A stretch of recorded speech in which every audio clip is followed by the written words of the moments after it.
Hello friends, welcome to my YouTube channel. My name is Harjeet Kaur.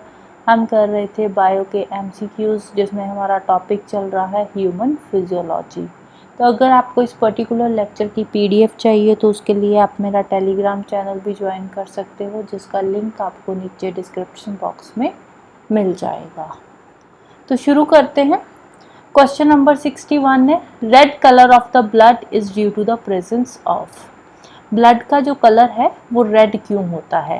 क्योंकि blood के अंदर एक आयरन कंटेनिंग प्रोटीन प्रेजेंट होता है, जिसको बोलते हैं हीमोग्लोबिन, जिसकी वजह से जो ब्लड का कलर है वो रेड होता है। नेक्स्ट है metal present in haemoglobin. Haemoglobin में कौन सी मेटल प्रेजेंट होती है? तो आंसर है iron. Next function of haemoglobin is. Haemoglobin का मेन काम क्या होता है? हीमोग्लोबिन का मेन काम होता है to transport the oxygen. Oxygen को ट्रांसपोर्ट करना from lungs to tissue, from lungs to tissue, right.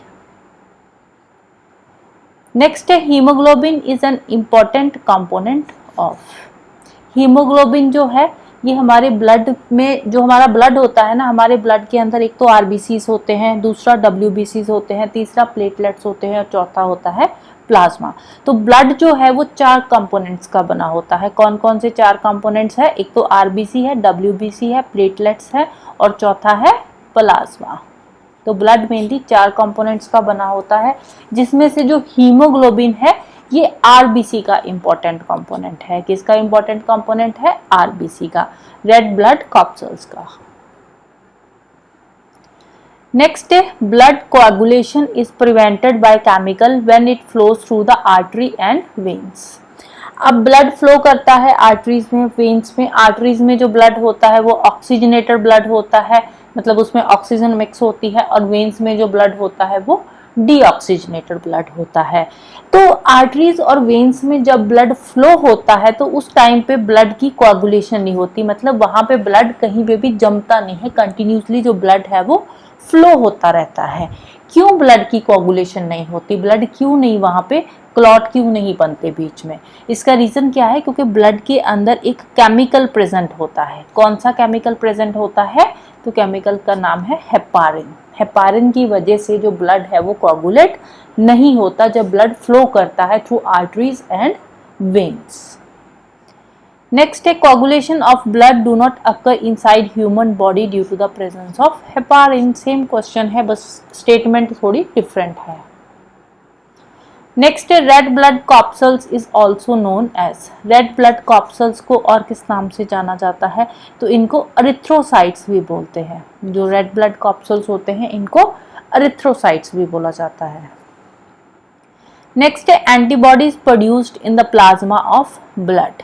Blood के प्लाज्मा में जो एंटीबॉडीज प्रोड्यूस होती है तो उनको क्या बोलते हैं? कौन सी एंटीबॉडीज प्रोड्यूस होती है? तो ब्लड के प्लाज्मा में लिम्फोसाइट्स जो है ये प्रेजेंट होते हैं। एंटीबॉडीज जो प्रोड्यूस होती है लिम्फोसाइट्स के थ्रू प्रोड्यूस होती है। कौन प्रोड्यूस करता है ब्लड प्लाज्मा में एंटीबॉडीज? तो लिम्फोसाइट्स प्रोड्यूस करते हैं, राइट। ये जो लिम्फोसाइट्स है इनको बी सेल्स भी बोलते हैं। क्या बोलते हैं? B cells. नेक्स्ट है red blood corpuscles is produced by. Red blood corpuscles जो है ये कहाँ पे प्रोड्यूस होते हैं, कहाँ पे बनते हैं? आरबीसीज। तो आरबीसीज बनते हैं बोन मैरो में। कहाँ पे बनते हैं? बोन मैरो में। नेक्स्ट है graveyard of red blood sales. RBCs का ग्रेवयार्ड, कहाँ पे जाकर जो आरबीसीज है वो डिस्ट्रॉय होते हैं? ये डिस्ट्रॉय होते हैं स्प्लीन में जाकर। स्प्लीन में जाकर जो आरबीसीज है वो डिस्ट्रॉय होते हैं, इसीलिए स्प्लीन को क्या बोलते हैं? Graveyard of RBCs. नेक्स्ट है main function of white blood corpuscles. WBC का मेन फंक्शन क्या होता है? तो डब्ल्यूबीसी का मेन फंक्शन होता है हमें इलनेस और डिजीज से प्रोटेक्ट करना, हमारी जो हमारा इम्यूनिटी सिस्टम है बॉडी का उसको और स्ट्रॉन्ग बनाना। तो वाइट ब्लड कॉर्पसल्स का मेन फंक्शन क्या है? To produce immune system of body to protect our body from illness and disease. Next है life of red blood cells in the body. RBCs की लाइफ कितनी होती है हमारी बॉडी में? तो आरबीसीज की लाइफ होती है 120 डेज। कितनी लाइफ होती है आरबीसी की? 120 डेज। नेक्स्ट है number of which type of WBC is greatest in the blood of human. WBC की कौन सी टाइप जो है वो सबसे ज्यादा होती है हमारे ब्लड में, ह्यूमन ब्लड में?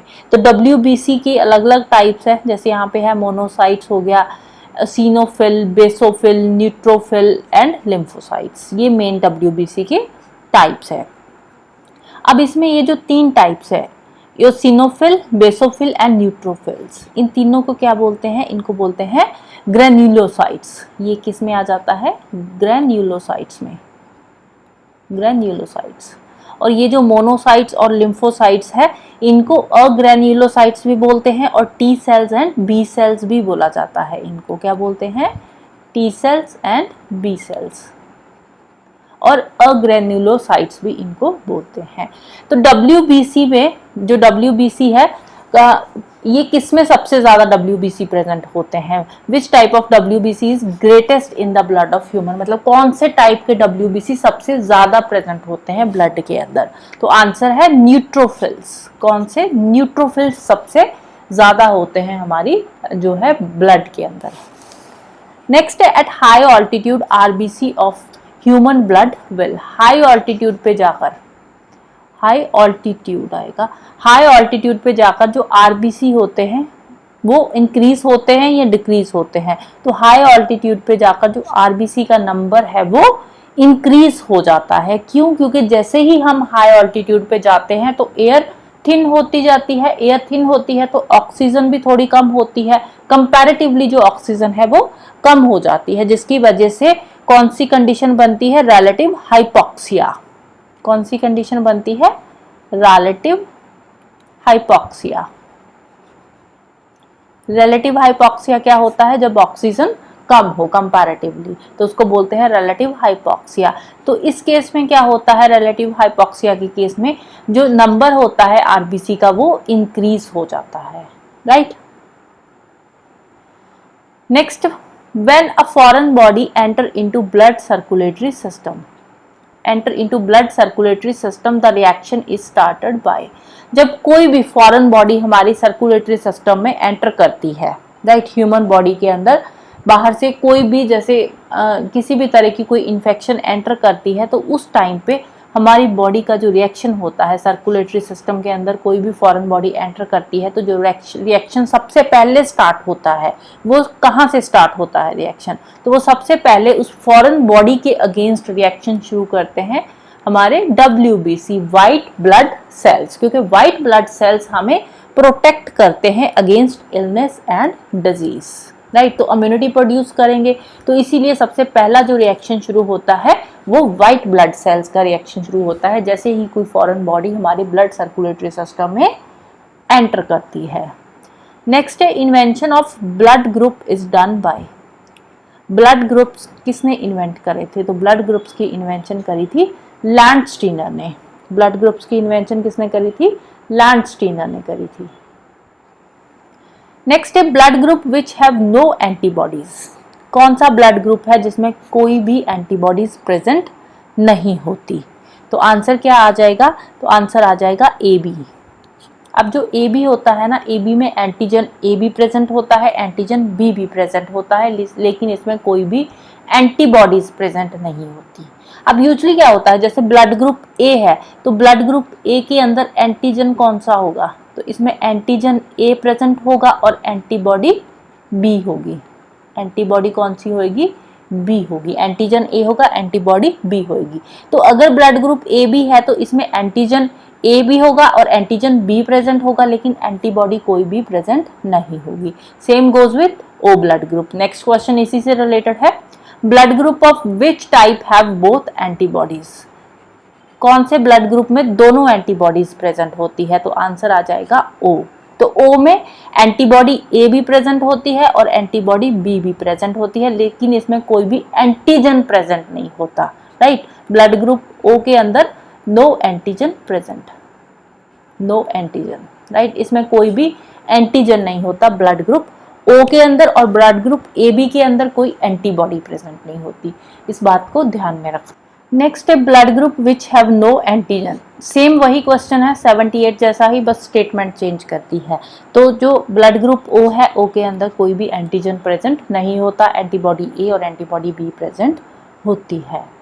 नेक्स्ट है antigen is a substance which. Antigen होता क्या है, एंटीजन कब से हम पढ़ रहे हैं, तो एंटीजन वो सब्सटेंस होता है जो हमारे इम्यून सिस्टम को ट्रिगर करता है, इम्यून सिस्टम को ट्रिगर करता है to produce antibodies against it. Immune system को ट्रिगर करता है कि अगर कोई भी फॉरेन पार्टिकल, कोई भी फॉरेन बॉडीज हमारी बॉडी के अंदर एंटर हो रही है तो उसके अगेंस्ट ये एंटीबॉडीज प्रोड्यूस करती है, राइट। तो एंटीजन क्या है, it is a substance which trigger the immune system, right. So that's all for today, thank you, bye bye and have a nice day.